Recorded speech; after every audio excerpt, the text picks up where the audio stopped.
자, 이번 시간에는 역함수에 대해서 한번 해보도록 하겠습니다. 역함수는 이제 개념이 좀 헷갈리긴 해요. 헷갈리긴 한데 잘 생각해 보시면 그렇게 어려운 내용은 아닌 걸 알 수가 있습니다. 자, 볼게요. 자, 우리가 봅시다. 효성이가 있어요. 그렇죠? 효성이의 남친이 대건이라 이 말이에요. 그러면 대건이의 뭐는 효성이가 될까요?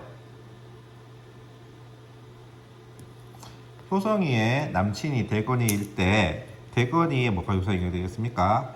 여친이 효성이가 되겠죠, 그렇죠?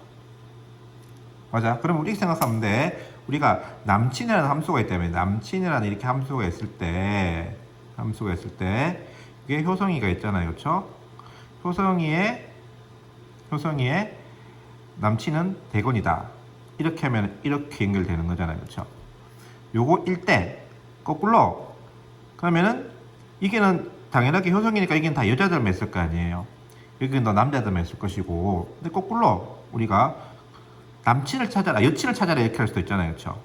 여친을 찾아라 할 때는 효성이가 대건이 남친이니까 효성이는 대건이의 뭐가 돼야 되겠어요? 여친이 돼줘야 되겠죠, 그렇죠?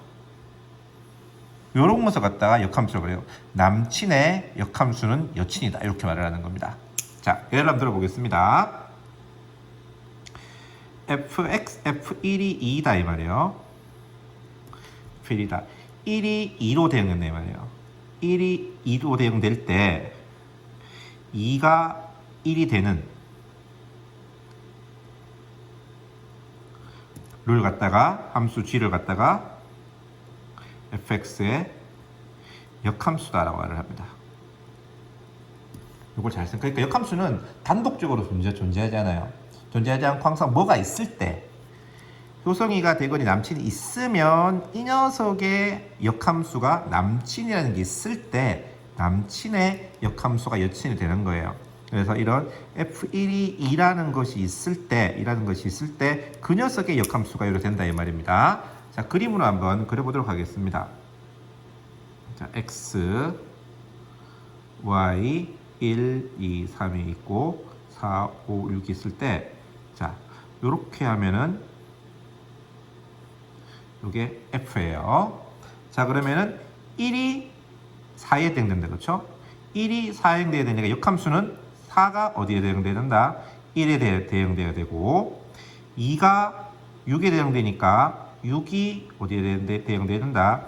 2에 대응돼야 되고 3이 5에 대응돼야 되니까 5가 3으로 대응되는 이 함수를 갖다가 우리가 역함수라 그러고 역함수의 기호로서 우리가 f에 이렇게 마이너스 1승이라고 적는데 실질적으로 읽을 때는 인버스라고 했습니다.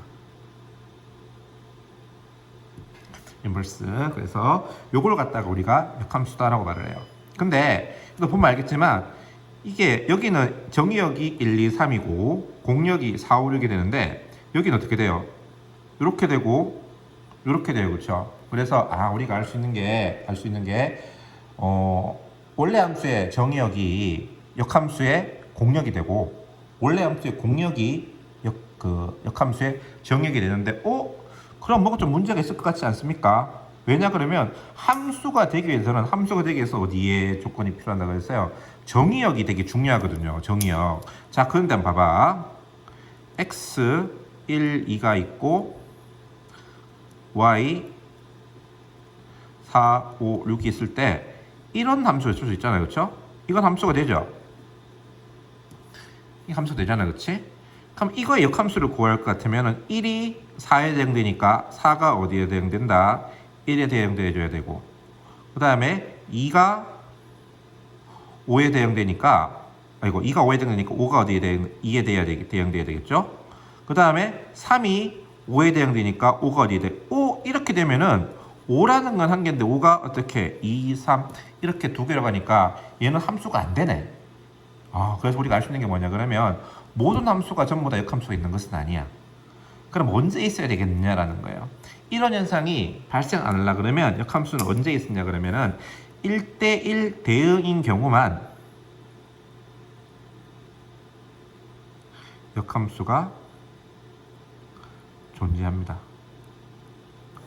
그렇잖아요, 그렇죠? 여기 있으면 남친, 여친 있을 때 전부 다 커플이 맞아야지. 전부 다 이렇게 뭐 커플이 맞아야지만 이게 게임이 되지. 만약에 이렇게 있는데 솔로 한 명 있다 쳐봐요. 그러면 이렇게 얼마나 상처받겠어. 그런 건 말이 안 된다 이 말입니다. 그래서 1대1 대응인 경우만 역함수가 존재하고요. 역함수의 진짜 좋은 점이 뭐냐 그러면 역함수는 F랑 F 인버스랑 합성함수 하면요.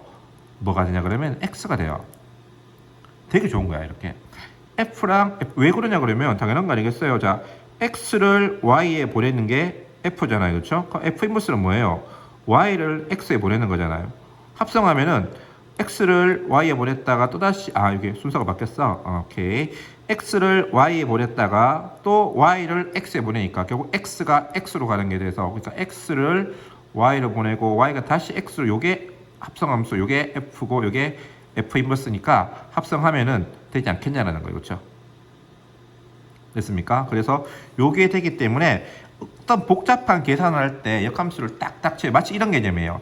2x는 4 할 때 이렇게 나누는 거 있잖아요. 그렇죠? 이런 나누는 것과 같은 역할을 하는 것이 바로 역함수예요. 그래서 뭐 예를 들어서 h 합성 f가 h 합성 f h 합성 이렇게 띄다 그러면은 양쪽에다 이렇게 h 인버스를 합성해서 이게 날려서 f랑 g랑 똑같네 이런 식으로 계산할 때 쓰는 것이 바로 역함수다 라고 하면 되겠습니다. 그러면 일단 여기도 마찬가지인데 우리가 알아줘야 될 것이 역함수를 구하는 거. 역함수를 진짜 여러분들 우리가 구할 수 있어줘야 됩니다. 그래서 오늘 역함수 어떻게 구하는가에 대해서 한번 해볼 건데요. 역함수 구하는 것은 자 이렇게 나옵니다. y는 2x 더하기 1의 역함수를 구하시오.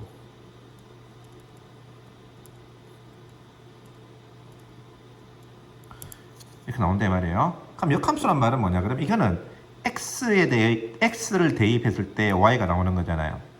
그럼 이 관계가 변하지 않거든요. 아까 말했잖아요. 대건이랑 효성이의 관계가 바뀌는 건 아니라고요. 단 주어가 대건이는 효성이의 남친이고 효성이는 대건이 여친이잖아요.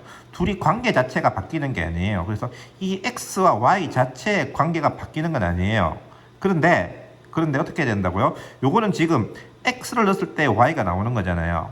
그럼 역함수는 어떻게 돼야 돼? y를 넣었을 때 x가 나오도록 해줘야 되니까 얘를 갖다가 y눈을 갖다가 x눈으로 바꿔주면 돼요. 그래서 y-1은 2x 그래서 x는 2분의 1에 y-1이 되는데 이게 역함수예요. 근데 우리가 y에서 x로 가긴 가지만 실질적으로 이게 y에서 x로 가지만 함수는 이쪽에 x가 오는 게 맞잖아요. 이쪽에 y가 와줘야 되고 그래서 이렇게 적으면은 여기에 y가 있고 여기 x가 있기 때문에 실질적으로 y라고 적혀 있지만 이게 뭐래요? x 역할을 하는 거잖아요. 그래서 이렇게 y눈으로 바뀐 함수를 갖다가 y눈으로 되어 있는 함수를 갖다가 x눈으로 바꾼 다음에 그 x눈에서 x, y를 바꾸면 이것을 바로 우리가 역함수라고 말을 해요. 그래서 역함수 구하는 법 꼭 기억해 주시기 바랍니다. 얘를 갖다가 이렇게 하고 이렇게 갖다가 이렇게 하는 건데 결국은 뭐냐 그러면 얘랑 비교해 보면 어떤 거예요? x 대신에 y가 들어갔고 y 대신에 x가 들어갔잖아요. 우리가 앞에서 대칭 이동할 때 여러분들 기억날지 모르겠는데 y 대신에 x 대신에 y를 넣으면 그게 바로 뭐에 대한 대칭입니까? 직선 y 콜 x에 대한 대칭 이동이 되겠죠. 그래서 y 콜 fx의 그래프랑 y 콜 f 인버스 x의 그래프는 두 그래프는 그려보면은 y 콜 x에 대하여 대칭인 그래프가 나온다라는 거예요. 이 두 개의 그래프는 y 콜 x에 대하여 대칭이 되는 그런 모양의 형태의 그래프를 가지고 있다라는 것을 알고 계시면 될 것 같습니다.